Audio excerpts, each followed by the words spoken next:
है मसीह का प्यारा वचन, ये है वचन, प्यारा वचन, यीशु मसीह का प्यारा। परमेश्वर के धन्य नाम की महिमा हो। प्रभात मनन के 17,647 में आप सभी का बहुत ही प्रेम के साथ स्वागत करता हूं। आइए आज के मनन के लिए हम पढ़ते हैं तीतुस अध्याय 1:7। क्योंकि अध्यक्ष को परमेश्वर का भंडारी होने के कारण निर्दोष होना चाहिए, न हठी, न क्रोधी, न पियकर, न मारपीट करने वाला और न नीच कमाई का लोभी हो। जब मैं अविवाहित था, मेरी एक बुरी आदत थी जो मैं बराबर करता था। वो आदत थी दांत से नाखून काटना। मेरी शादी के बाद भी मैं दांत से हाथों के नाखून काटता था। मेरी शादी के 2 साल के बाद मेरा पहला बच्चा जन्मा। बाप बनने के बाद मुझ में वो बुरी आदत में कोई परिवर्तन नहीं हुआ। इस बीच मेरा बेटा भी धीरे धीरे बड़ा होने लगा। एक दिन मैंने देखा मेरा बेटा दांत से अपने हाथों का नाखून काट रहा है। मुझे बहुत बुरा लगा। मैंने चाहा कि उसकी पिटाई करूं। तब मेरे मन में ये बात आई, मेरा छोटा सा बेटा, उस समय वो 4 साल के भी नहीं था, वो ये बुरी आदत कहाँ से सीखा होगा। मैंने सोचने लगा, मुझसे ही। उस दिन मैंने निर्णय लिया, अब कोशिश करूंगा कि कभी भी दांत से नाखून ना काटूं। उसके बाद मैंने हर संभव कोशिश करते रहा कि दांत से नाखून ना काटूं। कभी कभी वो आदत मुझ में फिर आने की कोशिश तो करती ही है, परंतु मैं भी कोशिश में ही रहता हूँ कि ऐसा दोबारा ना हो। जब पौलुस कहता है कि अध्यक्ष हठी, क्रोधी, पियकर, मारपीट करने वाला और नीच कमाई का लोभी आदि आदि ना हो, तो यहाँ एक प्रश्न उभर कर आता है, ऐसा कौन इंसान है जिसमें कोई कमी नहीं है? क्या कोई विश्वासी ये कह सकता है कि मुझ में ना सुपीरियोरिटी कॉम्प्लेक्स है, ना इंफीरियोरिटी कॉम्प्लेक्स है, इसलिए मैं कभी हटी ना होऊंगा? क्या कोई विश्वासी है एक बार भी गुस्सा नहीं किया हो? क्या कोई संत है जो एक बार भी ये नहीं चाहा हो कि मुझे भी कुछ अधिक रुपये मिलते? कोई नहीं है। ऐसी बात है तो किसको कलीसिया के अध्यक्ष के रूप में नियुक्त कर सकता है? किसी को भी नहीं। यदि ऐसी बात है तो क्या पौलुस यहाँ बकवास बोल रहा है कि अध्यक्ष को निर्दोष होना चाहिए? कभी नहीं। कैसे? पौलुस यहाँ कभी भी ये आज्ञा नहीं दे रहा है कि कोई ऐसा व्यक्ति को प्राचीन बनाना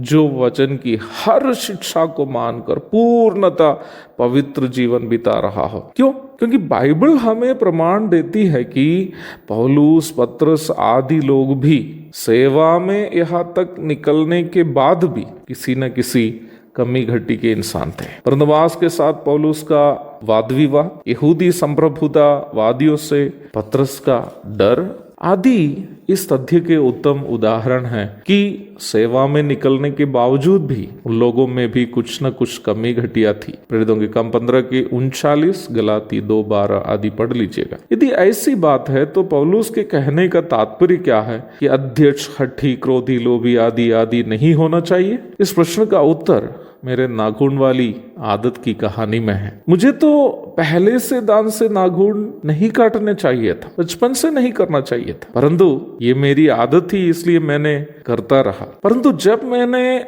बाप बन गया तो मैंने अपनी जिम्मेदारी को समझा, क्योंकि अब मैं उस बुरी आदत को करता रहूं तो वो मेरे बच्चे भी करने लगेंगे। जब प्रभु किसी विश्वासी को स्थानीय कलीसिया के नेतृत्व की सेवगाई देता है तो ये उन विश्वासियों का दायित्व है कि वे अपनी जिम्मेदारी को समझे और कलीसिया के अन्य सदस्यों के सामने अपनी कमी घटियों को सुधारते हुए एक आदर्श जीवन बिताए, ताकि कलीसिया के सदस्य उनका अनुकरण कर सके। कहने का तात्पर्य यह है कि अध्यक्ष के रूप में चुना जाने वाला व्यक्ति ऐसा व्यक्ति होने के लिए पौलुस नहीं कह रहा है कि जो बचपन से या जन्म से पवित्र रहा हो, जिसमें कोई कमी घटी नहीं हुआ हो। फिर पौलुस के कहने का अर्थ क्या है? पौलुस के कहने का अर्थ यह है कि जिस व्यक्ति को स्थानीय कलीसिया के प्राचीन के रूप में नियुक्त किया जाता है, वो व्यक्ति विश्वासियों के सामने एक ऐसा नमूना पेश करने वाला होना चाहिए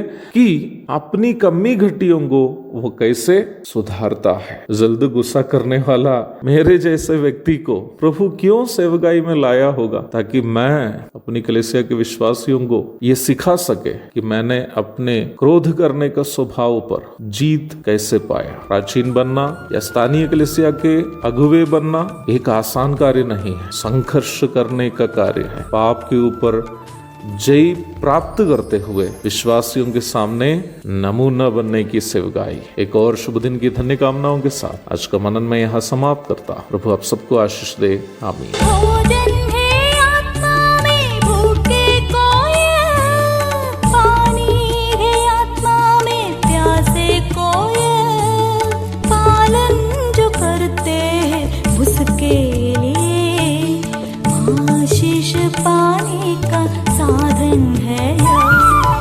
ये है वचन, प्यारा वचन।